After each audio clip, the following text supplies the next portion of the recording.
right, hang on. Hey, everybody. This is Kelly Anderson, Biohacker Mom. We have a great guest today. I'm very excited about him. He has so many interests in health. We were just talking before we came on about how are we going to decide what to talk about, because there's so many interesting things here. But I've got Eric Levinson here with me, and he is from Asheville, North Carolina. And I want to make sure that I get your business name right.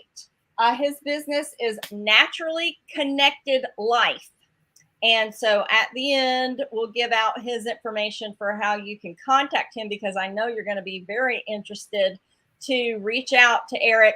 So first off, Eric, thank you so much for being here with me today. You're not a mom, but you are a biohacker in my eyes. So I really appreciate you coming on. And just want to give you this opportunity to introduce yourself. Tell us about what you do. Yeah, thanks, Kelly. It's exciting to be here. I'm a big fan of the things you're posting. It's very positive and encouraging and supportive for people to take control of their health. And I think that's a big part of my story as well. That after college, I was struggling with my health and, really didn't have any meaningful recourse from what I was being offered from Western medicine, which, didn't take any time to address who I am, my lifestyle, diet, anything like that. So I was very quick to pull away from that after, growing up getting allergy shots as a kid and taking allergy medicines and antibiotics. And I was actually poisoned with Accutane in middle school when I was treated for acne. And that created a whole slew of problems. Almost immediately after going on Accutane, my vision started to fail. So I still wear glasses today, but it was like literally it was a day where I walked into school and couldn't see the chalkboard anymore. And I'm also about 5 inches shorter than my brother and my dad because it stunted my growth at the time and deformed my jaw. So even though I had already had braces that corrected my teeth, my jaw twisted and deformed again. I needed braces again after having Accutane. So you can see I had a little bit of issues dealing with Western medicine up to that point. But then I started on the natural trajectory and started making changes in my health through diet and nutrition, and then started studying with a lot of big players in holistic health and naturopathic medicine. And the more I got deeper in that path, the more I saw that it was really, they were just playing doctor with what they called supplements instead of drugs. And it actually was creating a whole new set of problems for me health-wise. And so that's a big part of what I talk about, in my articles on my blog, and then what I address with people in an individualistic way, because everybody, not everybody was poisoned with Accutane. Not everybody, tried to be raw vegan or did, the bulletproof diet for several years and lost all their hair from that. So everybody's different in terms of where they're at. But underlying that, there's some foundations to our biochemistry and our physiology that once we understand that, what we're experiencing is symptom-wise is the correct response for our bodies to make to the circumstances, the conditions it's given, then the first thing we can do is acknowledge our body and say, thank you, because I just didn't know any better and I made things tough for you and you did a great job. But now you've given me enough signs and signals to say, hey, this isn't working. I need to make changes so I can give you better conditions to operate under. And then we can actually start to make progress, because we're no longer focusing on symptoms and trying to match, detoxes, cleanses, supplements, even extreme diets to symptoms. We can actually go and say, well, if I could benefit from those things, what is the underlying conditions that is necessitating that? And then I'll just kind of sum up and say, that, yeah, I'm not a biohacker mom myself, but I'm married to one. And then we have two kids, a 5-year-old boy and a 1-year-old girl. And a lot of the things that I discovered related to, not just what was going on nutritionally for me and my symptoms, but understanding like, wow, they're actually connected to hormones like estrogen and cortisol. And they play out completely differently in men and women, but underlying the imbalances of hormones is a lot of the same biochemistry and physiology. So it was interesting to like make those connections and then see them actually play out. Because my wife, during our first pregnancy, she developed an enormous fibroid. She had a small fibroid before she got pregnant. And after pregnancy, estrogen increased. Fibroid became as big as a grapefruit. It was actually bigger than the baby's head when he was born, and caused a lot of issues for her. And then in the 4 years from that pregnancy to the next one, we did a lot of work figuring this stuff out. And then second pregnancy, no fibroid. Wow. Yeah. So how do you go about pinpointing exactly what is the cause of whatever issue? Say whoever comes to you and has an issue, what's your process for figuring out, how did you come to estrogen specifically for your wife? What's the process there? Yeah, well, so big part of it is, just understanding how that hormones, are really the master regulators for the body. They dictate everything that happens, right? And if anybody doubts that, I like to give them an experiment. And I say, well, close your eyes and imagine, a really sexy time that you had recently, right?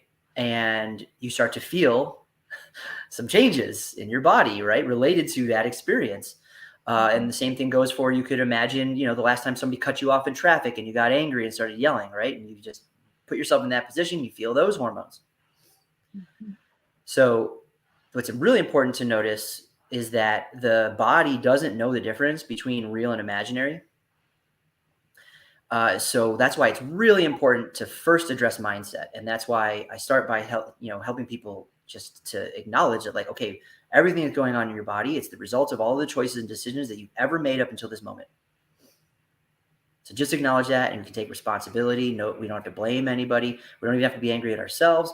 Just acknowledge that that's where we're at and that we want to do better. And then we can set that intention and move forward. Then I like that you specifically asked, how do we pinpoint what's going on with a person? Because I don't think that's possible. And as soon as we make that one of our goals, then we start going down this rabbit hole that's never ending of, tests and all of, and just complications, trying to be like, oh, look, that's the thing. And oftentimes it actually makes things worse. So in my case, I was struggling for many, many years, and then supplements and extreme diets actually started, making me worse.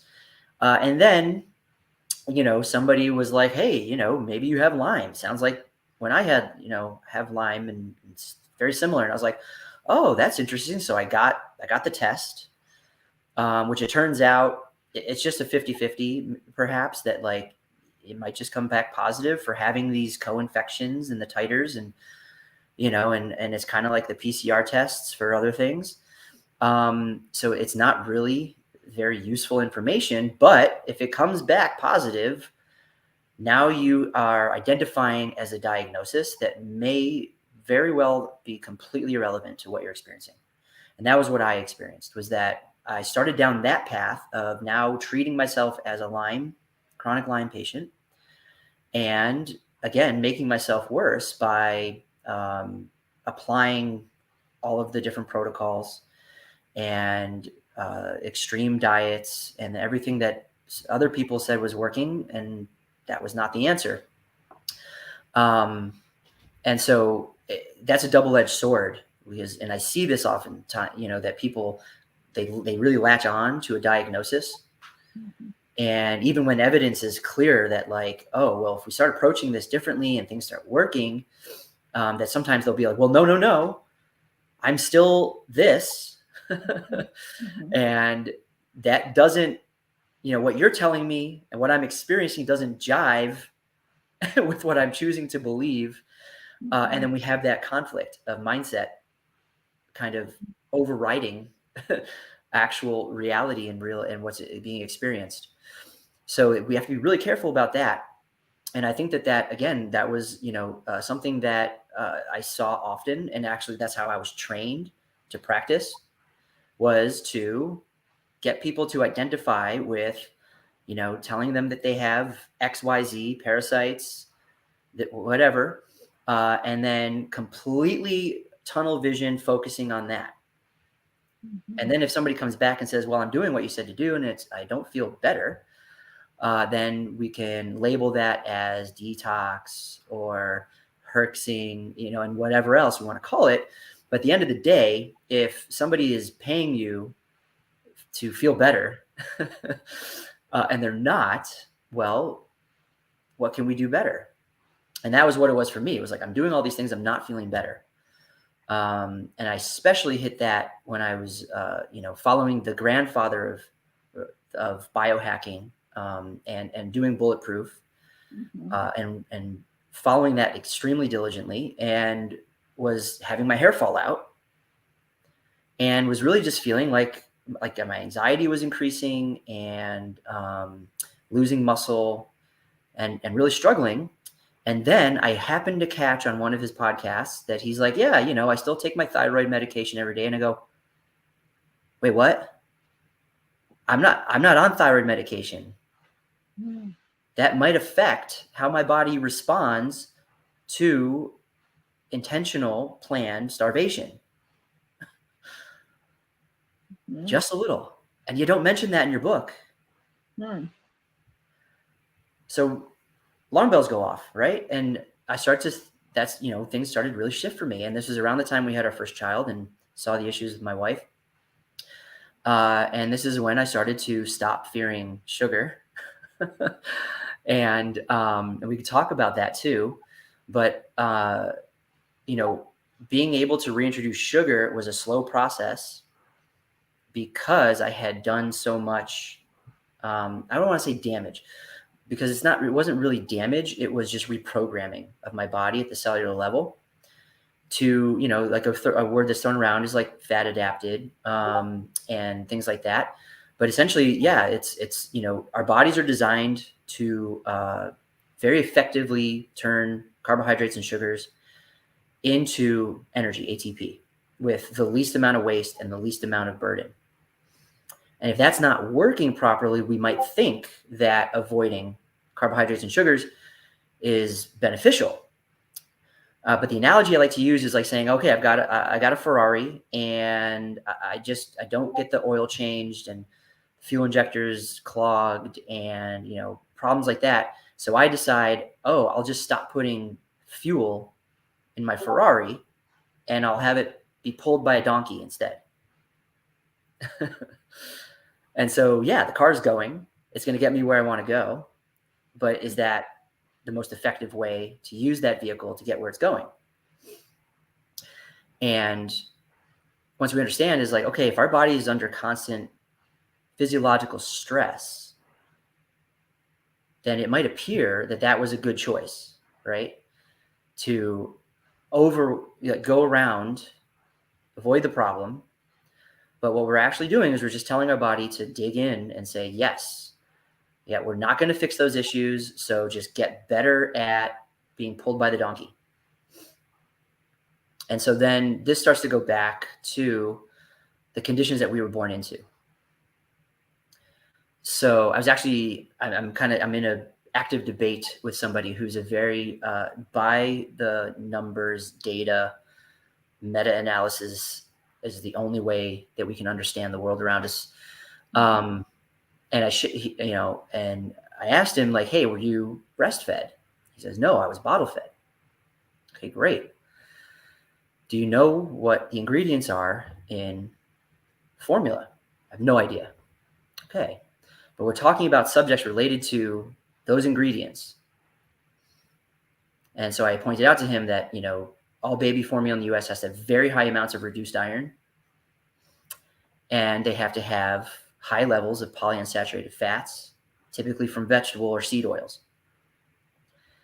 And then we talked about the fact that polyunsaturated fats go rancid or oxidize. It's called lipid peroxidation, and that only happens in the presence of reduced iron.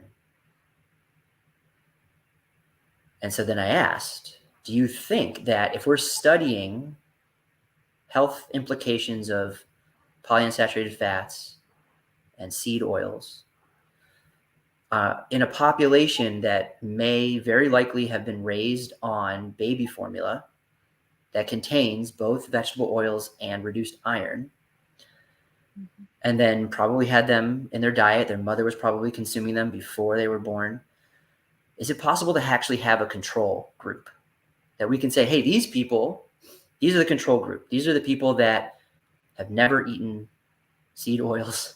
They've never been exposed to these things in their diet in their life. Where does that group exist that we're studying them? Besides maybe tribal people. Mm-hmm. And those tribal people are definitely not eating seed oils, and they're eating high saturated fat diets, and they're eating lots of fruit and grains and a lot of meat and a lot of raw dairy, and they're thriving. If they survive, childhood and childbirth, right? The life expectancy for those indigenous peoples living traditional lifestyles is equal or greater to what we experience. The thing that brings it down is child mortality. So we have a big problem, a really big problem, because if we're looking to science and data to help us understand health and nutrition, there's just too much confounding, conflicting, troubling variables to ever really get a clear picture, especially when we're looking at epidemiological level data. When we're looking at population level data. So that's where I really try to focus my efforts on just saying, like, okay, we have a major problem here with health. And what's interesting is that it's not just people who are completely oblivious and not paying attention to their diet and their food. We're seeing these problems with people who are also doing their best. So I pointed him to a study. It was a meta-analysis looking at 7 different studies that were comparing the risk of autism in children who were breastfed and those who weren't. And it was clear from that meta-analysis that those who were not breastfed had a much higher risk. And then I showed him that there's many studies showing that one of the main features in the brain of children with autism is iron accumulation. Yeah. And now we can assume, okay, well, maybe there's parents out there who have autistic children who were never fed seed oils because their parents knew better. But what did they do instead? They probably were using things like fish oils, flaxseed oils, hemp oils, and the healthy versions of seed oils is what I call them, because they might actually be worse. They're higher in omega-3s, which are highly unsaturated fatty acids. So they're even more vulnerable to that lipid peroxidation. And that's why when you buy things like fish oil, they have to be in dark bottles. They have to be kept refrigerated, right? They have to be sealed and very carefully protected from oxygen and light, because they're so vulnerable to lipid peroxidation. And so what's interesting here is that we start to see is that if we haven't connected these dots, if we're just following the conventional wisdom of a holistic and natural health and that kind of stuff, then we might be falling into some of the same traps as somebody who is eating at McDonald's on a regular basis.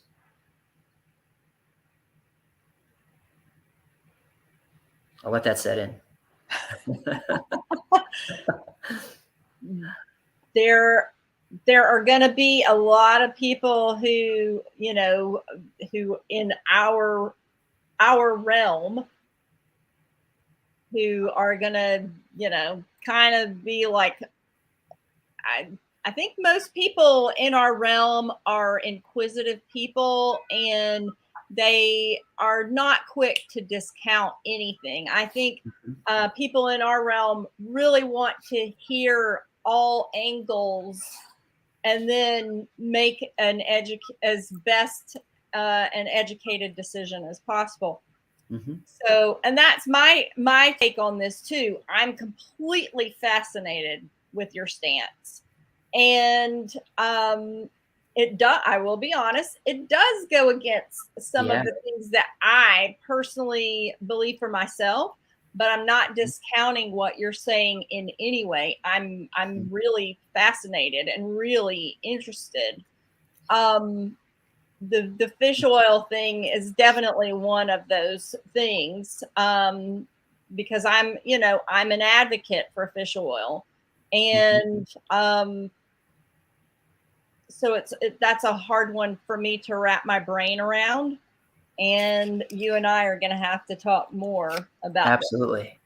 And I know I always try to preface too, and I say, look, data is only relevant in the face of what's actually happening, right?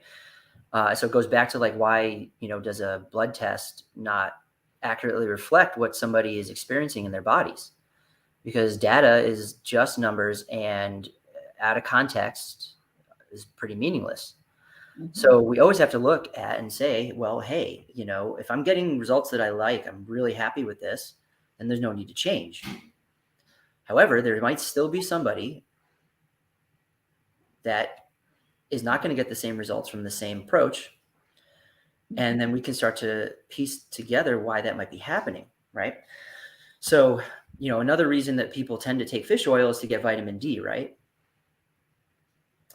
Well, so vitamin D is a steroid, it's a hormone. And going back to blood tests, if you go to the doctor and you get tested for your vitamin D levels, they're going to test vitamin D2, 25 OHD. And that's a storage form.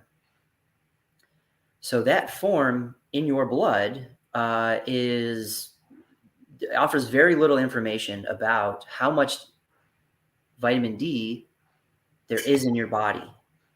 It's only one form, and there's already been 24 forms that we've discovered so far. We're still discovering more. Okay, and then they can be sulfated and unsulfated, and it's such a complicated thing that we've reduced to this idea that vitamin D is just this form that we test for in the blood, and then it's somehow the same as the form that we're taking in supplements, but they're not the same. They're definitely not the same. And so what's interesting too is that, with the COVID epidemic that we've just had, one of the things that happened early on was that they said, oh, look, people who are having more severe COVID or high risk of death have low vitamin D levels. But what they don't tell you in those headlines is that they're only testing this storage form, D2. And when they do actually test the active form, D3, that's important to note, active form, D3, that the people who have low D2 have high D3, always, unless they have some severe kidney disease already, because that's the only way that the body wouldn't be converting and making the D3. Okay? So that's really important to note, is that the body naturally converts the storage form to the active form when you have an infection. And one of the primary purposes of that is to trigger something called anemia of infection. So we live on an iron planet. It's the most abundant metal on the planet. The idea that anybody living here who is not starving could be iron deficient is completely laughable. Like, how is that possible? Every living thing on this planet requires iron. If you are eating things that were once living, or there's plants or animals, there's iron. So the problem is not a lack of iron, it's too much iron or dysregulation of the iron. And anemia of infection is one way that this happens. And so if we are supplementing with vitamin D, steroid hormone D, it's going to be telling our body to create the conditions called anemia of infection.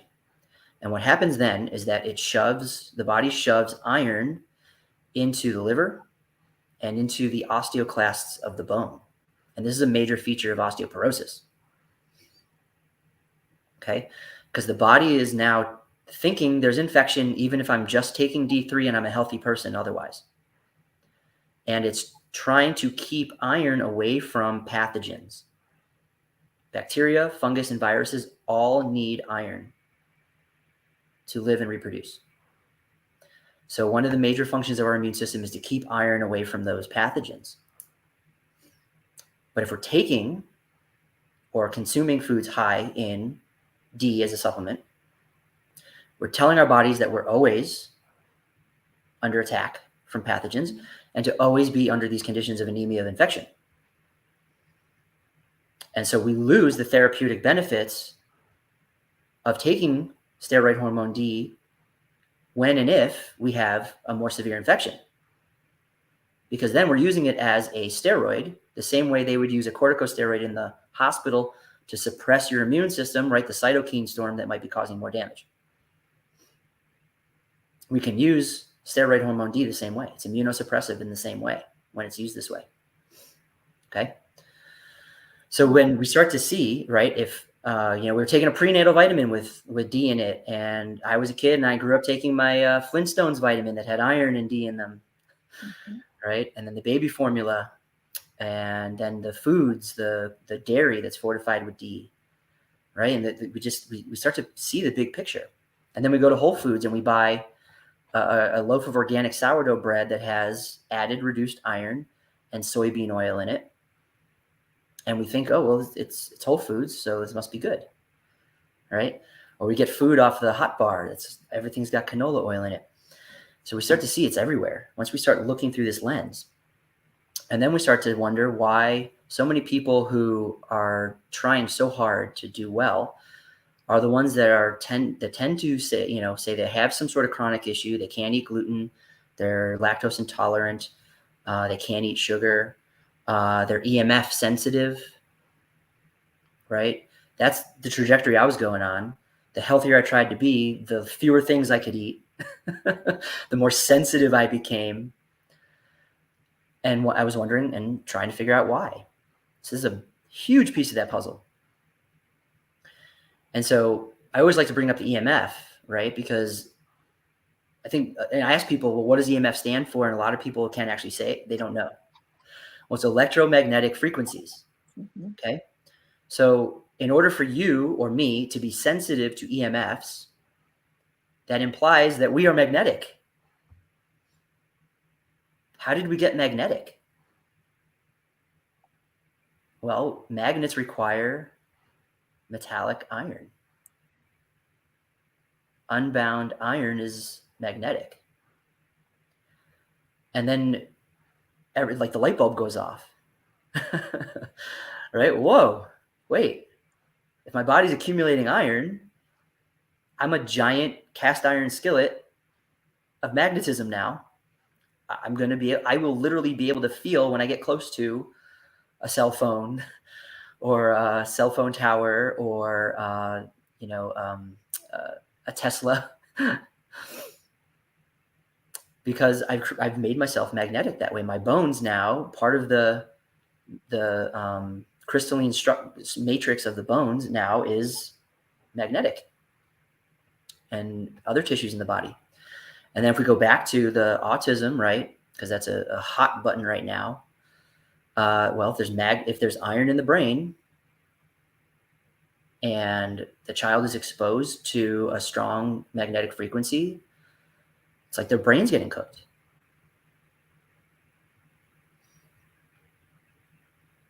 So one of my recent articles was how pasteurized and fortified dairy created the modern autoimmune and gluten intolerance epidemic that we're experiencing. Because dairy itself is medicine, right? Whether we believe in creation or evolution, it's clear that breast milk in mammals is not a mistake. Right? I mean, just look at the evidence. We need breast milk to nurse our babies. Mm-hmm.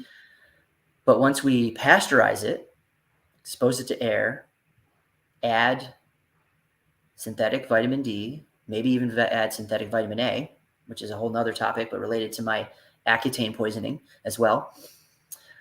We create something that once was milk and is now toxic. And so it's not the milk that is the problem, it's what we've done to it. And so once people start to reintroduce raw, unpasteurized, unhomogenized, unfortified dairy, hopefully from a small farm, they start to see incredible things happen.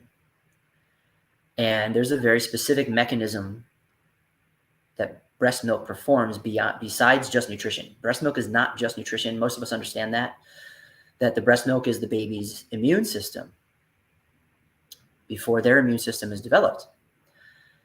And yes, there are antibodies in it from the mother, but the primary active ingredient, so to speak, is something called lactoferrin. And if we're familiar with the periodic table, Fe is the symbol for iron. And so we have a lot of different enzymes in our bodies that have Fe, mm-hmm. because we have dozens of different ways that our body attempts to address iron and mitigate problems with iron. And lactoferrin is one of those. So it's from the breast milk. It's also in our mucus secretions, but it's most abundant in the breast milk. And it's protecting the baby from iron toxicity. It's its primary purpose. Wow. Yeah. And you can go on Wikipedia and type in lactoferrin, and you can read all about it and what they've been doing with lactoferrin to treat infections, including SARS and cancers and neurodegenerative diseases, because one of the only treatments for autism that has been shown effective is iron chelation. And doesn't that make sense if we know that those kids probably were not breastfed? And if they were, we know all the other ways that they become iron toxic as well. So raw dairy is a huge piece of this puzzle. It goes way beyond just knowing that canola oil is bad. And so I have another article too that's like, how sustainable is your diet?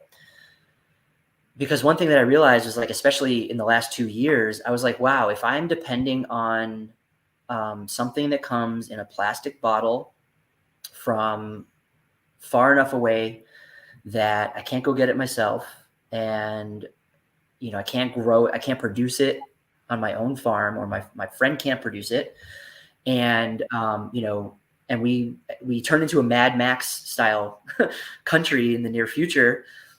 If I'm dependent on that and it's no longer available, what am I going to do? So I started looking for my medicine in my food. And literally one of the things that completely transformed my health was just doing a raw milk diet, where I was drinking like several quarts of raw milk a day. And I had to work my way up to that because I had not drank milk in so long, like decades. Mm-hmm. So at first I was like, oh, well, this might not be fun. And sure enough, when you start reintroducing raw dairy, a lot of people think, oh, see, I'm lactose intolerant because I'm going a lot. But what's happening is, just like when a pregnant woman is told she's anemic and they're given one of those giant iron horse pills and they become constipated. Okay? Because one of the primary defenses against iron toxicity for us is our gut lining. So if there's too much iron coming in, our body will just shut down the back and forth between the intestines and our bloodstream, so we don't become iron toxic. And then you can't eat, you're not digesting food, you can't poop. But then you introduce raw dairy with lactoferrin, which starts binding up some of that iron so it can be secreted, and your digestive tract relaxes and starts to release. And you start to clear this stuff. You start to purge it and you get rid of it. And this is why there's so many studies showing that the people who give blood often are the healthiest and longest lived. Because if you donate blood, you get rid of a bunch of iron. So it keeps coming back to that. And it keeps coming back to, hey, if we eat the foods that we had been eating the way that they were being eaten, all of a sudden our bodies can start working better. And that can start to take us out of the stress response. So I have another article called The Root Cause of Allergies. And I have another one called Everything You Need to Know About Estrogen. And it connects some of these pieces, right? So like, why did this approach help my wife and her fibroid? Well, because estrogen, most people think of as a female women's reproductive hormone, right? But I have estrogen in my body too. And when I was struggling from really severe allergies and chronic sinusitis and sinus infections and increasing food sensitivities and chemical sensitivities, it was because my estrogen was high. And that was a response to iron accumulation.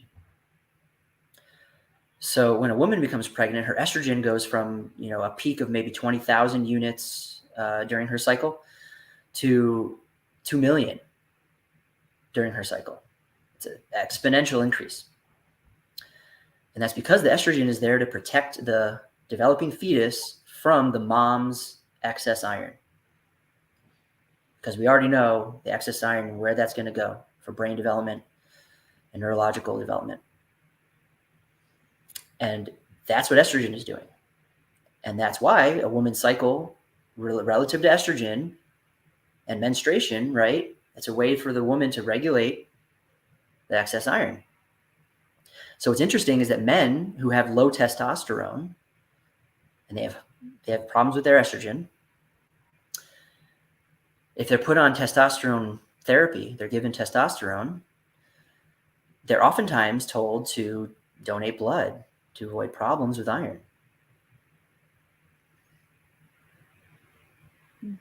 But they wouldn't need the testosterone replacement therapy in the first place if they weren't iron toxic already. So then we give them more testosterone, we make them more iron toxic. Wow. Yeah. So now when estrogen is elevated for a long time, body tries to mitigate that. So we produce other estrogens like estradiol and things like that. And these are stress hormones. And so one of the body's natural responses to high iron is high histamine.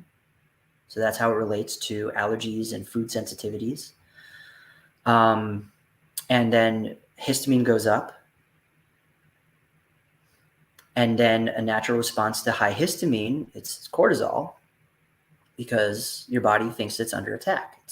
Histamine is why your paper cut itches more than it hurts, because it's the histamine going there to stimulate the healing and increase blood flow, right? Hives, all of the allergy symptoms that we experience. So now we can start to paint a picture of elevated estrogen as a part of the stress response. We have a sense of what's going on underneath that, but then we can start to see that, like, oh, wow, well, if I'm living in a constant baseline of stress that's elevated,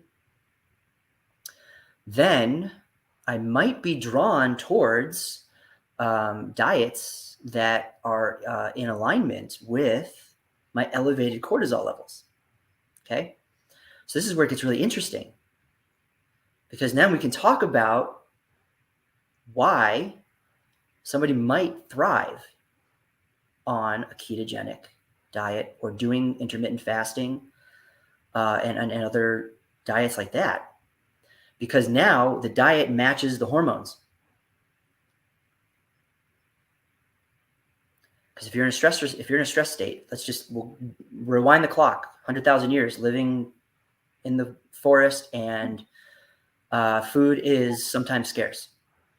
Well, when food is scarce, you want your stress hormones elevated because they're part of your survival mechanism. They make you more alert. And it's like getting your car pulled by a donkey when you don't have fuel.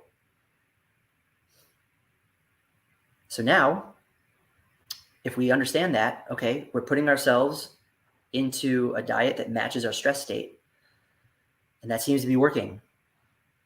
But now I can ask myself, do I want to continue in the stress state, or do I want to get out of that stress state to get into a physiological functioning that allows my body to relax, that tells my body that we're not in danger, so that my blood sugar is no longer doing this. I can start to do this. Because this is when your body thinks, oh, wow, there's lots of food.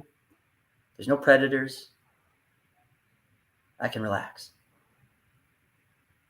And we get into that state, we can think clearly, and we can support hormones that are conducive to just slowing down, reproducing, making art, music, love, and find ourselves probably less reactive. And that was, a big part of that was getting over my fear of sugar and learning that I can put a ton of maple syrup in my coffee in mid-morning when I'm not drinking it because I'm tired or feeling sluggish. I like to drink coffee, but coffee and tea are really helpful in mitigating iron toxicity.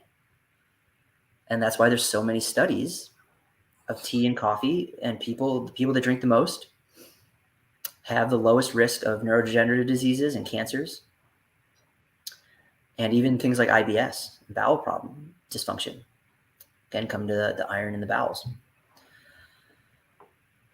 And so now we have a whole understanding of how we can get our bodies to calm down, which means that if we go to that state and we introduce sugar, our body's not going to go, wait, we're starving. We got some sugar. Let's turn it into fat, because I'm fat adapted, and fat I can hang on to as long as possible and slow burn until we get out of danger. But if we get our bodies out of that danger mode and we give it sugar and we do some exercise, body's going to burn it because it trusts that there's more coming.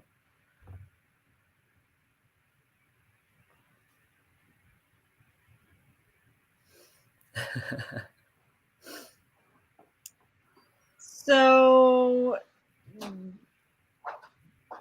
this has just given me a tremendous amount to think about. Mm-hmm. I kind of come from the background of, we do need glucose in the body, but from the background of your body not using so much glucose for energy and finding other ways other than glucose. Me personally, and it may go back to what you said before, about stress level and all of that. And you find the diet that matches your stress level. That's a really, really interesting concept. Mm-hmm. And admittedly, I would say, like, as a biohacker, stress is my number one thing. But I will also say that we live in such a high stress world, it's really difficult to get away from it. And, yes. So I think that is, if we're looking at your concept, which I'm completely fascinated with, mm-hmm.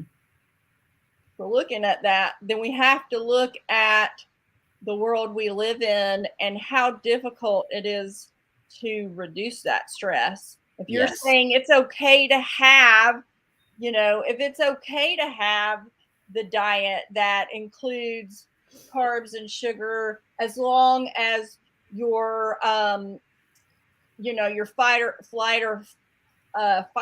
flight hormones are in check. That's one thing, but I would say the majority of people out there are really stressed out. And Absolutely.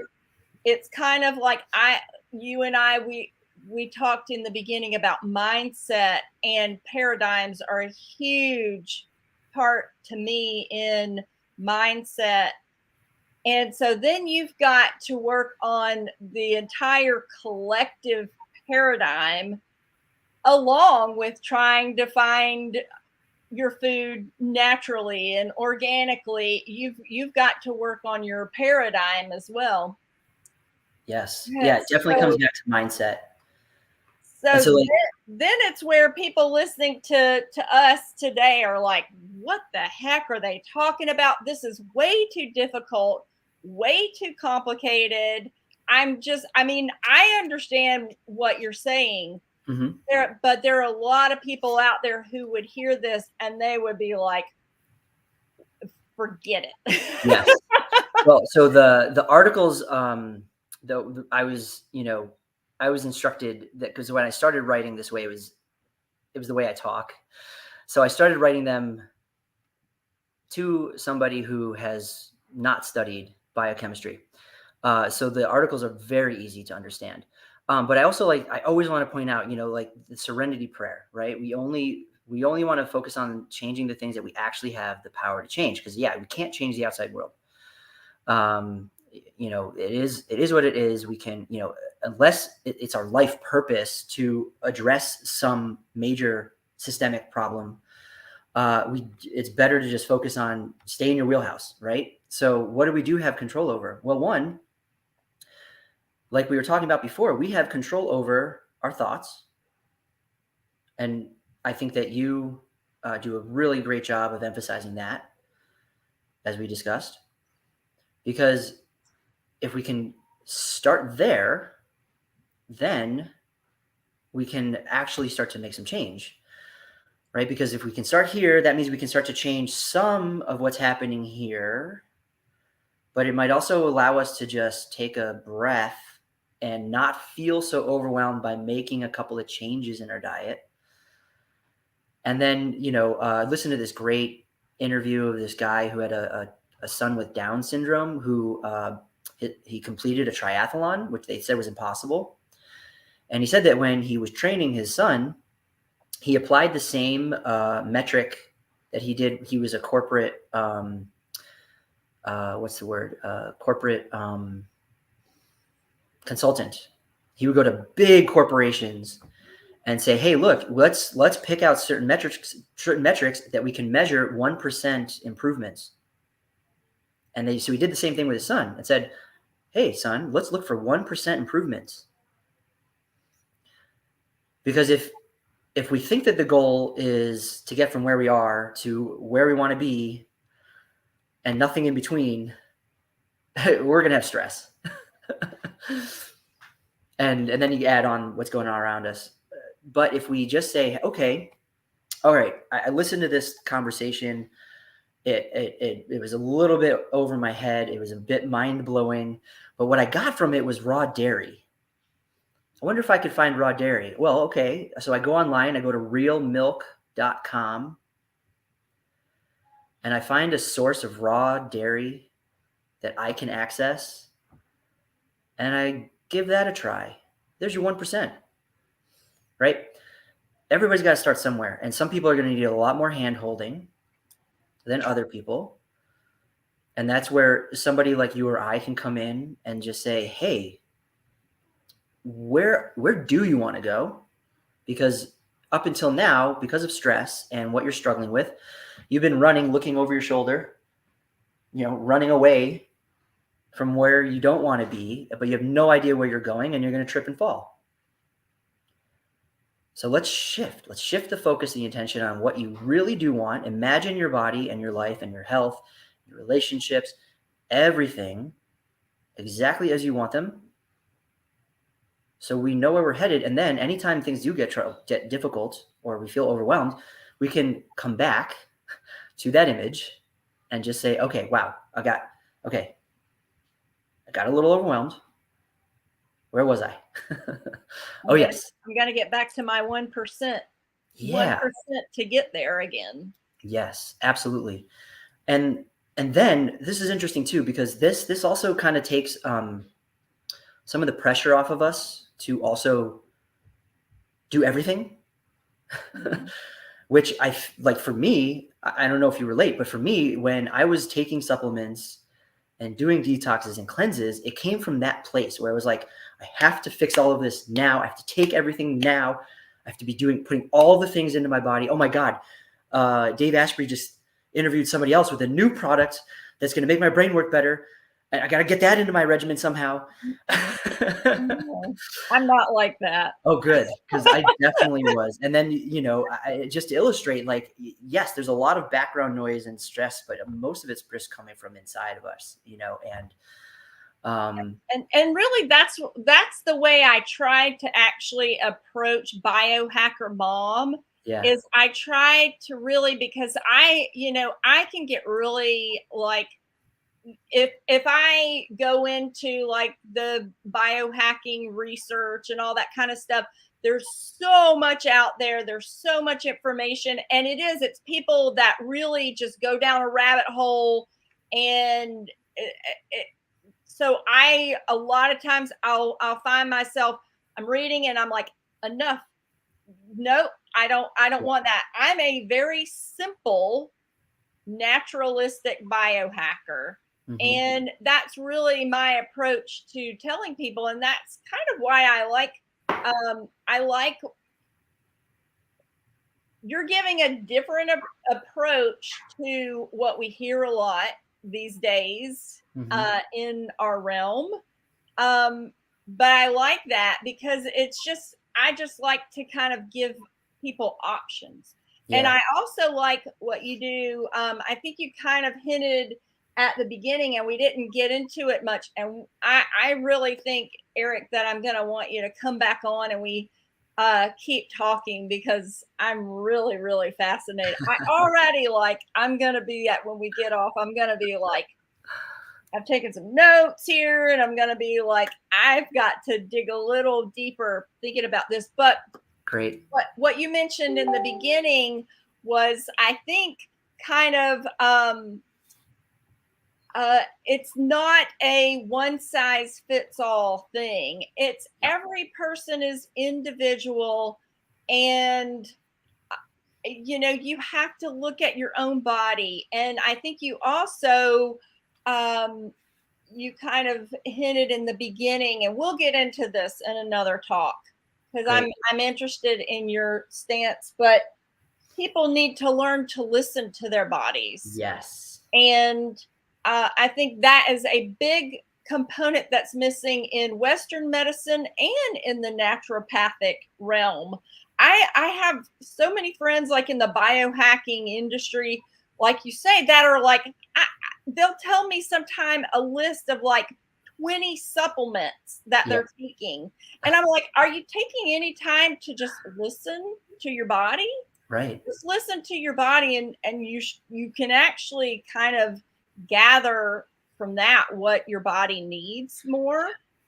So I want to have you come back on and we talk about that also. The mind, I think maybe the next time you come on, we'll talk about the mindset a little bit more. But this was really, really fascinating. I wish that we had time to keep going because I could listen to you forever. I really could, Eric. Well, don't give me the opportunity, because I will I will talk forever. I really enjoyed what all you had to say today, and I'm gonna actually really go in. I'm gonna watch this again, and I'm gonna be like, let's dive. And I'll probably be like writing you like, what was that? Explain Yes. that again that way. So I first want to tell my audience, I'm not a doctor. I never tried to prescribe. And a lot of my guests, Eric, you're not a physician. You're Nope. not. So we have to put that out there as a disclaimer. We're not physicians, and we're not here to diagnose anyone. We're simply out to just give thoughts and ideas. These are theories. We're never, I personally am never going to be like, this is the hard, this is the way it is. Because being in this industry, I have already heard so many different thoughts and angles on everything. And I really like to respect everyone's vision and everyone's background. And so that's what this show is about, is hearing all different kinds of um, perspectives and angles for being healthy. And that's what I just love your perspective, Eric. I really appreciate it. I really appreciate you coming on. I do want to make sure that we give Eric a plug for his website. So, and anything else, Eric, any way that you want to tell people to get in touch with you? Yeah, my website is the best place to go. Everything that I talked about in this episode today is elaborated on further and in very easy to understand language on the blog. It's naturallyconnectedlife.com, exactly how it's spelled. And there's a whole bunch of articles there. And people are also able to contact me through the website and get in touch with me there if they'd like. And yeah, I think you hit it on the head. It's like we're not prescribing, and we're definitely not saying that this is how it absolutely is. I think everybody is on their own path of self-discovery, self-awareness, and hopefully self-mastery. And so that's why it's so important to just remain curious and listen, be willing to change our minds about things, which I have done a lot. And I'm the first to admit that, because otherwise, if I was still doing what I was doing when I first thought I had things right, I would be in rough shape. So everybody, has that opportunity to check in with their own selves, their own bodies, and ask, hey, how am I doing right now? Because if what I'm doing isn't giving me the results that I want, what could I do differently? That's just got to be the leading question every time. And I do really want to impress the idea of each of us individually getting in the habit of really listening to our own bodies. We have wisdom within us. Everyone is just always so quick to, oh, I got to go run to the doctor, or oh, I've got to go to WebMD, figure out what's going on. But we really have so much inner wisdom. And if you could just learn to rely on that, I'm not saying never go to the doctor. I would never say Oh, that. absolutely. And I'm not saying, not to try to learn more. I'm not suggesting that either. But I think we don't go inwardly enough to listen. And when we learn to do that, I think it's helpful. I think it gives us a lot of clues. Absolutely. Well, yeah, thanks so much. Thank you, Eric. It's Thank you fun. so much for being here today. You guys, please reach out to Eric. Check out his website and his blog. It's beautifully written, and it's a really nice Thank website. you. And you've got some really interesting, great information.